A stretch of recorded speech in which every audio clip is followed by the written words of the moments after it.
Do you know your medicine? Weed Maps and SC Laboratories bring you an educational series on the science of clean and safe cannabis. Today's cannabinoid profile is on cannabidiol. Cannabidiol, or CBD for short, is the second most prominent compound found in the cannabis plant.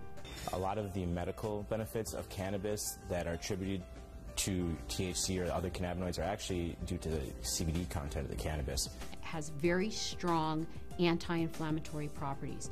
And not only does it help suppress inflammation, but there was a study that showed that it also helps the body to not make the chemical that causes inflammation. So it actually has somewhat of a preventive role. Cannabidiol has also been found to have anticonvulsant properties in that it can reduce the seizure threshold for a number of patients. I've had my own patients who have said that once they started using CBD-rich strains, they have found that they have had less episodes of their seizures. CBD is synthesized in the plant through the same pathways as THC, CBC. It starts out as geranyl pyrophosphate and aliphtolic acid.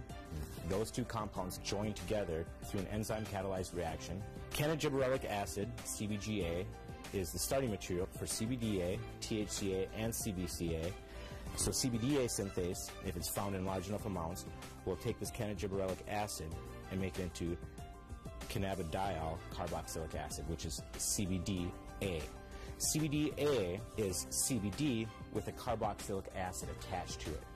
Now, with heat or through time, this carboxylic acid will naturally release from the compound as it's very unstable and become CBD. This process right here, where we lose this carboxylic acid, happens at about 80 degrees Celsius. A number of studies were done where they actually gave patients an overdose of THC to see what would happen when they then added CBD. And CBD completely turned around the negative effects of an overdose of THC without changing the levels of THC in the blood. So that means that CBD exerts its own medicinal, just doesn't reverse THC, it actually has its own medicinal properties. CBD has been found to cause cancer cells to what we call commit suicide while preserving the normal cells. And what appears to happen is it appears to bind to the receptors on the cancer cells, which then induce the cancer cell to kill itself.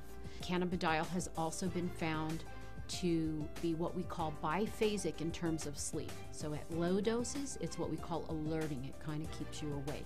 At higher doses, it can be very sedating and cause you to sleep. But what's nice about that is you can control whether or not you are alert or you're feeling tired.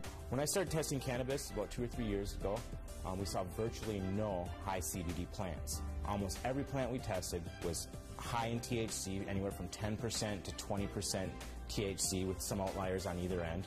Some plants would have maybe 1% CBD at the max, 1.5% CBD at the max. Now that we've been testing for a while, we see anywhere from 8 to 15% CBD and maybe 5 or 6% THC in these strains. Some strains we get a 50-50 ratio. It can happen in all different ratios, but what it is it's a recessive gene in plants.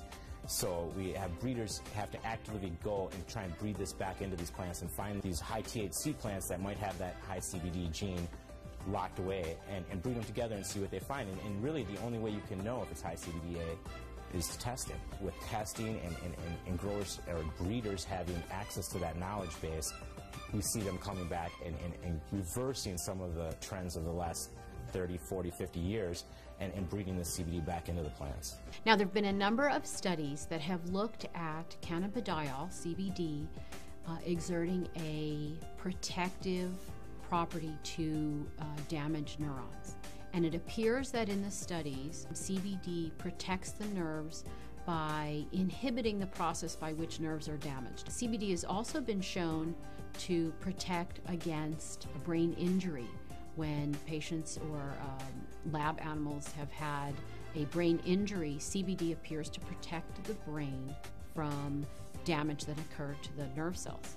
The studies have shown that it can actually fight MRSA, which is methicillin-resistant Staph aureus, a notorious bug that is resistant to a number of antibiotics. A topical application of cannabis was able to fight the infection, and the MRSA was eradicated from that infection site. SC Labs tests for CBD with a high-performance liquid chromatograph, also known as an HPLC. There's two different ways you can test for cannabinoids. It's either with an HPLC or with a GC. If you hear of someone testing with other methods, it's probably not a scientifically validated method. But the problem with the GC is that the GC uses heat to test for these cannabinoids. And as I said earlier, all the acidic cannabinoids are very sensitive to heat. So the GC can give you no information about the acidic cannabinoids. It can only tell you about the non-acidic cannabinoids. The heat is decomposing these compounds. It's definitely decarboxylating all of them. And you're trying to measure it as these compounds are in a state of flux. And that's just, it's kind of fuzzy. So we use the HPLC because it keeps the cannabinoids in their natural state. They're in their liquid state. There's no alteration. There's no heat or anything like that happening. And so we get a much more accurate and a much more realistic picture of what's actually in the sample that we're testing. One of the important things for people to understand about cannabidiol is it is not psychoactive. That means it does not change your mood, your mentation, the way that THC has psychoactive properties and can actually cause what we call the high. CBD does not do that. For patients who are not interested in the THC effect but are interested in the CBD effect, this is a terrific choice for them to have.